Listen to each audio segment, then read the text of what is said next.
We rolled out the free SHS policy, which opened doors for secondary education to youth from all walks of life. We pursued industrialization through 1D, 1F program, establishing 169 new factories nationwide and creating nearly 170,000 jobs for our citizens, constructing over 13,000 kilometers of roads, championing STEP, making TVET education free, with all TVET institutions being facelifted. Mr. Speaker, this is the record of the previous government. Under MPP stewardship, Ghana's democracy deepened and economy grew to the extent that the world took notice. We therefore urge this government to walk the talk, and by being bold with policy implementation, enough of the rhetoric of 24-hour economy. We've had one job, 3 shifts. Enough of it. We want the reality to be seen on the streets of Accra. Finally, Mr. Speaker, we cannot afford to lose hope. Our nation has weathered many storms. Anytime we have emerged stronger. The minority will continue to be the voice and the shield of the people in this august house. Though we are 87, we assure the people of Ghana that we are firm in our conviction and will be able to hold this supermajority to account. Omai mrashibe for one kwa humjimu Afeny ene brasu se one samba one nchi. Enunti yebekaya enroya ena one mshase e mrashibe fimu one mshase se one mubobo nsema hudo bebre no aho. Na Afeny Markin ya one na se dom kuma no woda one no ena edi kan ya wakasa ye na Speaker of Parliament Urban Kingsford Sumana Baben eto ne safre no in fact ensemo Afeny Markin obake kan no de kam ya se wama NDC aban ni mu aguase woni mabim free se ene mo ode hu ntansa bo NDC aban no se sa na tie pa dia ene na kire se NDC aban wono me Ghana de hye no endi ne ye ensembe na Afeny Markin kekan ye ni nyina ne se ebe wo mkwa ahmegie mu a sese wo nya kwan emba aban semo no e wo mrahye bedwafie mu no pii no e na akoso abonten wo hwe wo no mu a sese aban no ayi wo no modi won asukufo asese won mo kire wo mo nya kwan nkonkusua de won mo nanka kanen aban ni tua won mo kan na wo makatua nyina ye basa ene ensema ho do bebre no na Afeny Markin osoro gina na so no ne wo kan ye wo tese ndisi aban ba ye no me ye so mba be yibi de abo my Ghana na so so ye mbisa se policies akodo a wo gina so de campaign ebesi lei emu ba ko bempo ene wo metimi de wo sense wo bo aka se wo ba ye no won metimi e de aye adwuma enu nti wono de wo besi aban hu na wo de me mameka sa enwa yenko na yenkoti Afeny Markin ebra wo de sansemi etudwa e wo man mrahye bedwafie mu na wama NDC fo nyina wo manim aye bosan yenko na yenkoti Afeny Markin. Mr. Speaker, let me thank you for the opportunity to make my remarks as we reconvene for the 3rd meeting of the 1st session of the 9th Parliament. Mr. Speaker, I begin by warmly welcoming your good self, your deputies, honorable colleagues in leadership, and all members of this House back to our legislative duties. I also extend this welcome to the Clerk to Parliament and his deputies, the dedicated staff of parliamentary service, and members of the Parliamentary Press Corps, whose support remains invaluable to the work we do. Mr. Speaker, during the recess, we were struck with sorrow with the passing of 8 distinguished citizens who served Ghana with dedication and honor. We mourn our respected colleague, Ibrahim Murtala Mohammed, Member of Parliament for Tamale Central, and Minister for Environment, Science and Technology and Innovation. We also remember Dr. Edward Omani-Boama, Minister for Defense, Alhaji Muniru Mohammed, Acting Deputy National Security Coordinator, the Deputy Dr. Samuel Sapon, Vice Chairman of National Democratic Congress, and Samuel Abuaje, former parliamentary candidate, Squadron Leader Peter Bafemi Anala, Flying Officer Manin Chum Ampedu, and Sergeant Ernest Adu Mensah. Mr. Speaker, the minority extends its deepest condolences to their families, loved ones, and all who mourn their loss. May their soul rest in perfect peace, even as we are inspired by their dedicated service to recommit to public service with dignity, courage, and honor. Mr. Speaker, we have today also welcomed 2 new members of Parliament, a member for Akwitia and Tamale Central. Their arrival is a solemn reminder of both the grief we share and the hope we carry for renewed service. Mr. Speaker, the state of our nation's governance presents a mix of trials and opportunities, from economic hardship on the home front to unsettling development on the international stage. These past months have indeed tested our resilience as a country. Mr. Speaker, Ghanaians remain concerned about the economy. While recent indicators show modest macroeconomic gains, these are yet to bring real relief to the ordinary citizen. The truth is, stabilization means little if the youth remain unemployed and families still struggle with the cost of living. The mass dismissals across key state institutions represent a direct assault on the integrity of public service. Competent officers who were employed have been sacked from office under directives from the Chief of Staff.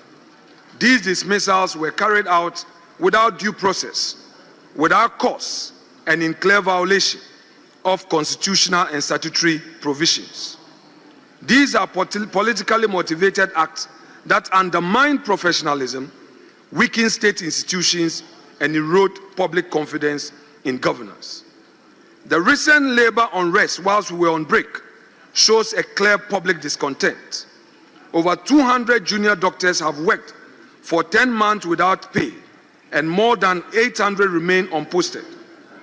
Newly trained teachers and nurses have also gone months without salaries.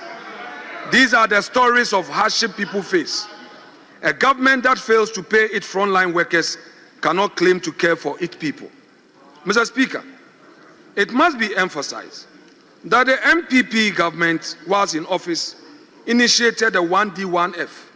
This was conceived as a vehicle to drive industrial growth and create sustainable jobs through private sector participation. However, government actions in recent months show a clear lack of commitment to that vision. Instead of providing real support to existing private sector jobs and easing the cost of doing business, bureaucracies are being created, frustrating investors and entrepreneurs. This stifles innovation, discourages productivity, and risks choking the public sector with inefficiencies that private sector was meant to relieve. But, Mr. Speaker, no economy can grow when private sector initiative is replaced with political control. The time has come for government to walk the talk of ensuring that the private sector becomes the real engine of growth. Enough of the rhetorics. The 24-hour economy must not be an empty talk. It must provide a hope for many youths who expect jobs. Mr. Speaker, on the governance front, governance is about upholding freedom, justice, and the rule of law. The frequent arrests of opposition figures, journalists, and ordinary citizens on flimsy and politically motivated charges exemplify a pattern of harassment intended to silence dissent. They paint a troubling picture of a shrinking civic space in our democracy. Even more disturbing, young Ghanaians expressing frustration on social media have been targeted, questioned, and in some cases detained.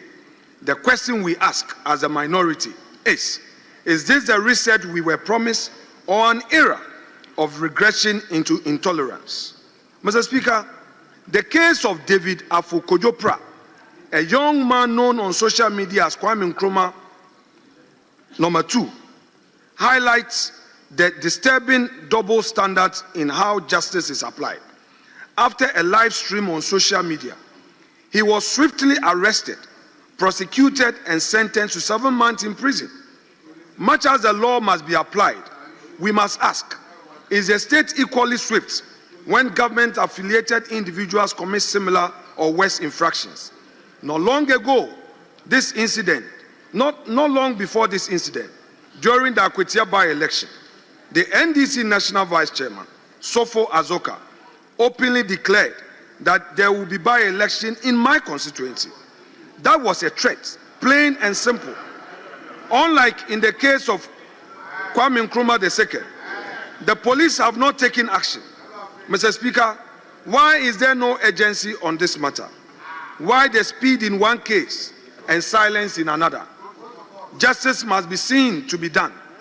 Justice cannot be harsh on critics and lenient on those who are closer to power. The broader context deepens our concern.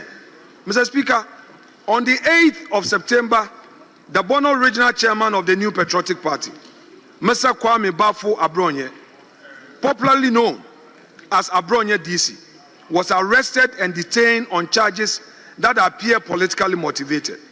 The court ruling in this case raises deeper constitutional questions.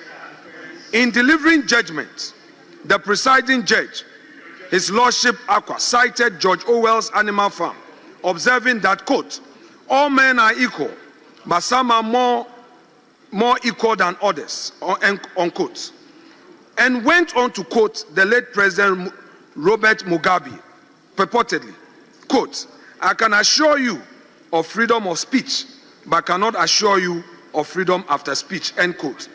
Mr. Speaker, these remarks to us as the minority, coming from the bench, convey an unsettling message that equality before the law and freedom of expression may no longer be treated as fundamental rights, but as privileges subject to interpretation and power.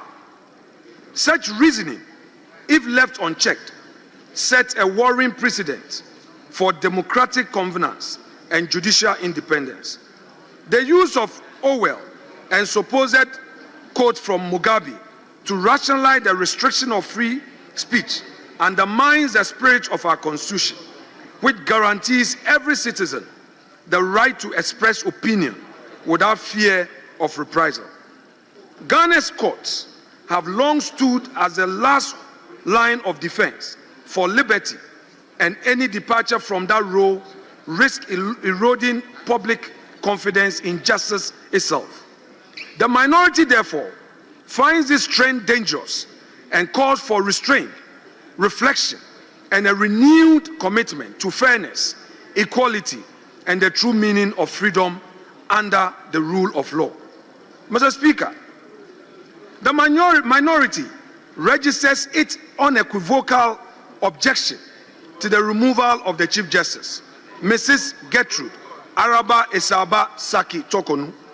We believe the process lacked transparency, violated constitutional principles, and set a dangerous precedent for judicial interference. 3 separate petitions were referred to the Puaman Committee. The committee only had 1 petition, then adjourned proceedings for continuation on the 15th of September. Yet, without notice to any party in the matter, the committee suddenly submitted a report on the 1st of September, and within 2 hours, an announcement was made of a removal. Was that adjournment a deception, Mr. Speaker? Even more troubling was a warrant of the suspension. It claimed to have made a prima facie determination, but to date, no one has seen such document, and this raises serious constitutional questions. The so-called Puaman report remains a secret document. We, the minority, shall not relent on our demand for a copy and a full disclosure of this report. Mr. Speaker, this matter goes beyond one individual. If this false and irregular process succeeds, it endangers every independent constitutional body.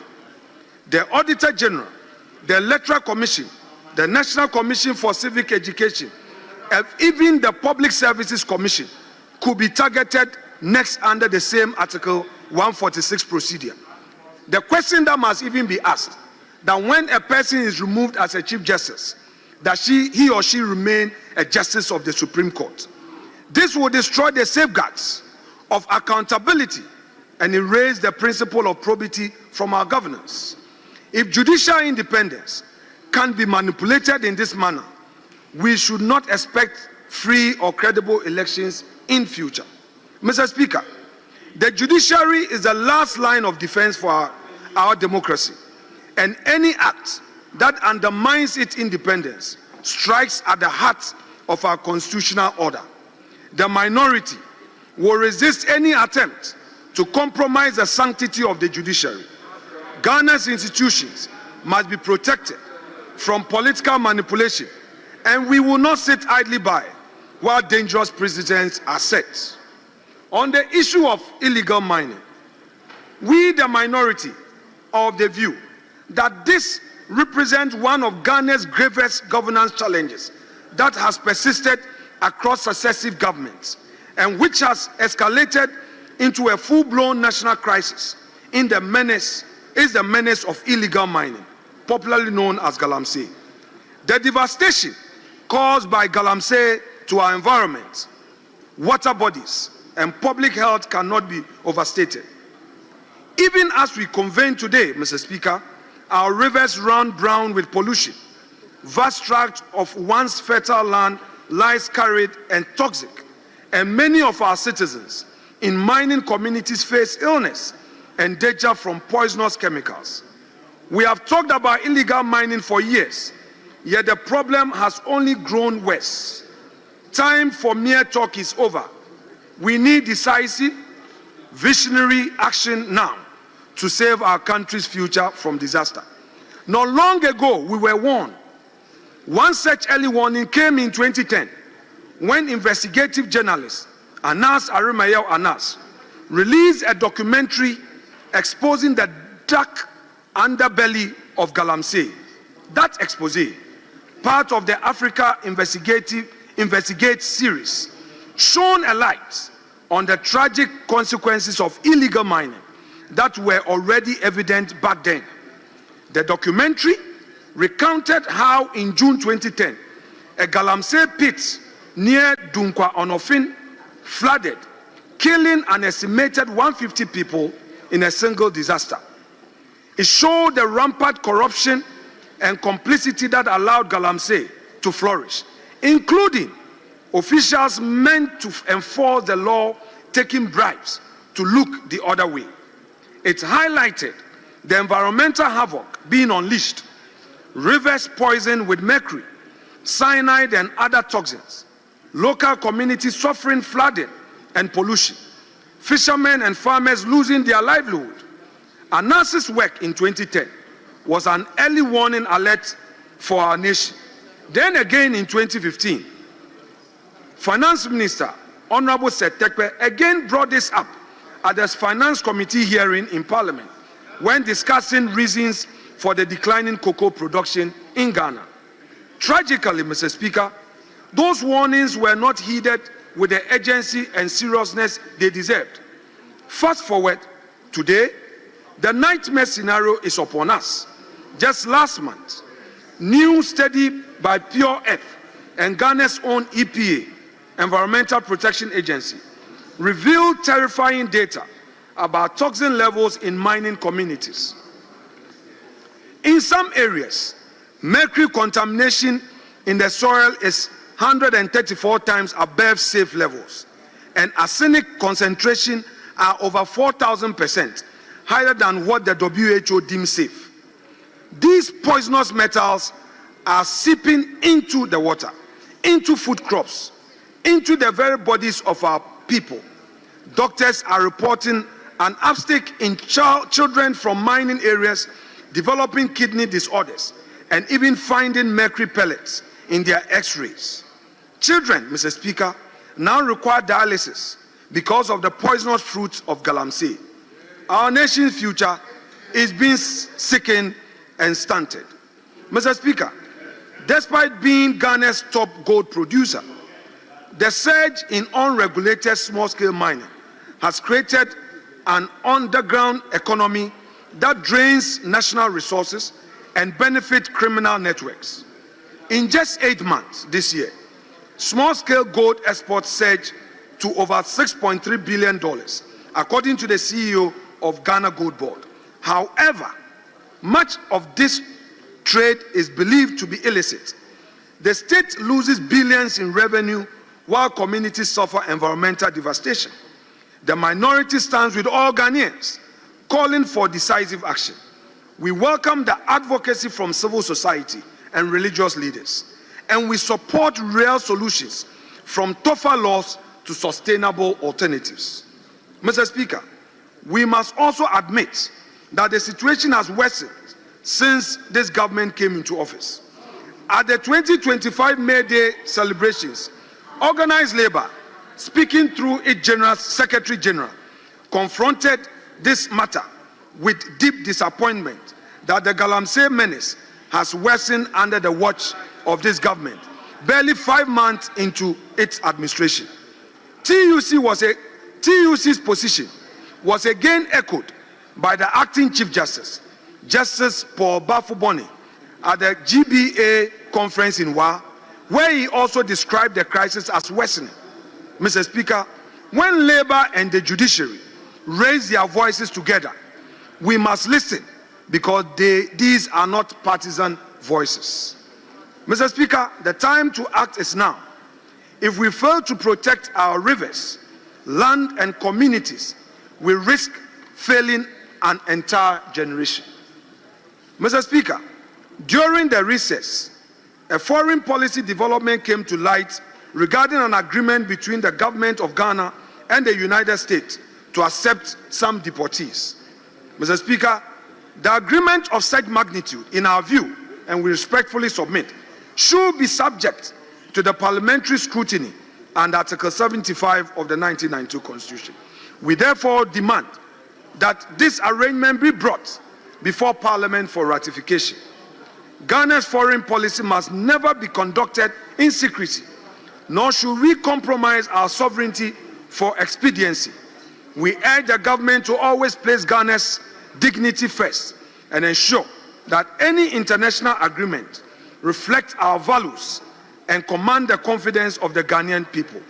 In conclusion, Mr. Speaker, it is worth emphasizing that Ghana's story is of triumphs achieved through visionary leadership and the indomitable spirit of our people. The New Patriotic Party, during its time in government, championed bold initiatives that delivered tangible progress. We rolled out the free SHS policy, which opened doors for secondary education to youth from all walks of life. We pursued industrialization through 1D, 1F program, establishing 169 new factories nationwide and creating nearly 170,000 jobs for our citizens, constructing over 13,000 kilometers of roads, championing staff, making TVET education free, with all TVET institutions being facelifted. Mr. Speaker, this is the record of the previous government. Under MPP stewardship, Ghana's democracy deepened and economy grew to the extent that the world took notice. We therefore urge this government to walk the talk and by being bold with policy implementation. Enough of the rhetoric of 24-hour economy. We've had 1 job, 3 shifts. Enough of it. We want the reality to be seen on the streets of Accra. Finally, Mr. Speaker, we cannot afford to lose hope. Our nation has weathered many storms, and each time we have emerged stronger. The minority will continue to be the voice and the shield of the people in this august house. Though we are 87, we assure the people of Ghana that we are firm in our conviction and will be able to hold this supermajority to account. We don't believe in numbers, we believe in substance, and will confront you with substance.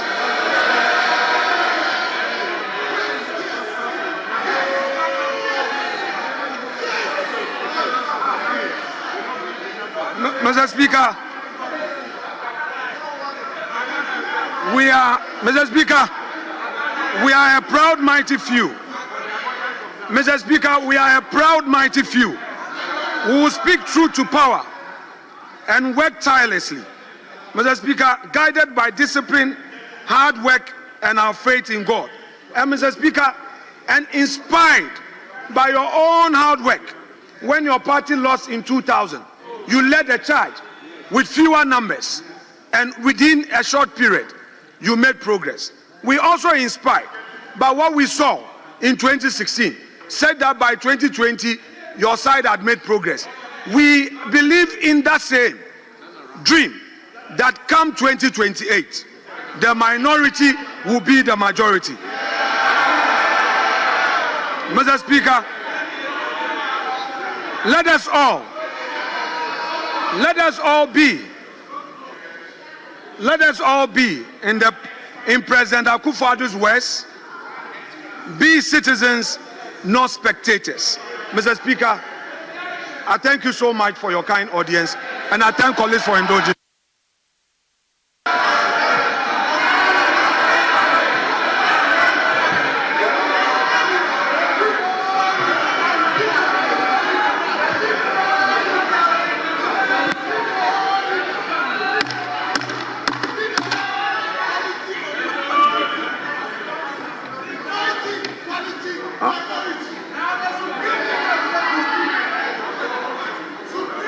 Honorable members, before I invite the majority leader, let me acknowledge the presence of our August visitors.